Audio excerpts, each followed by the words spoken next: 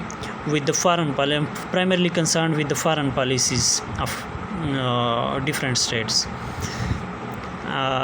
Now coming toward the scope of international relations, first of all we should know what is scope. Scope is the area on which international relations applies. For example,